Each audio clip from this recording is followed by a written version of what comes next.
Hi, my name is Rena. I'm a PhD candidate in robotics, and this is This Week in Robot. All right, this week I want to talk about our mind attribution when it comes to robots.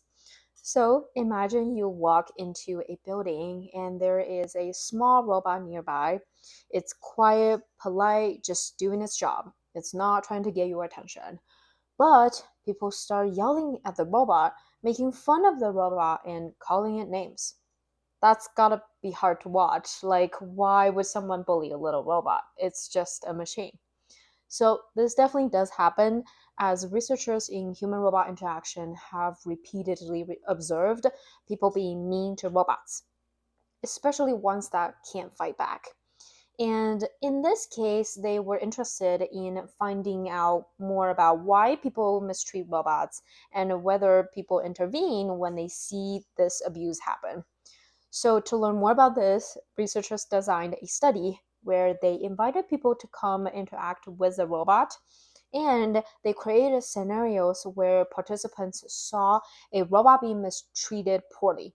So sometimes the robot reacted with emotions by appearing sad. Sometimes the robot reacted by literally shutting down for 15 seconds at the time.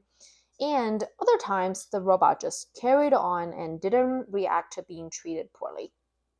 And they tested these different conditions, and what they found was that the robot's behavior will shape the person's response. So, before even looking into the different conditions, the researchers noted that 45 out of the 48 participants tried to ride the robot at the end of the experiment, similar to how we might pat someone on the shoulder. And this is over 90% of the participants that did this.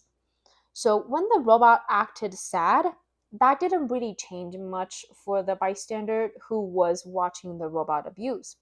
But when the robot literally shut down, people nearby were more likely to feel empathy and became stressed on the robot's behalf. So, the key idea here is really mind attribution, right? So, a robot cannot feel and does not need to react. So, what matters here is whether we believe this robot can think or feel. And that really dictates our behavior. Thanks for watching, and I will see you next week.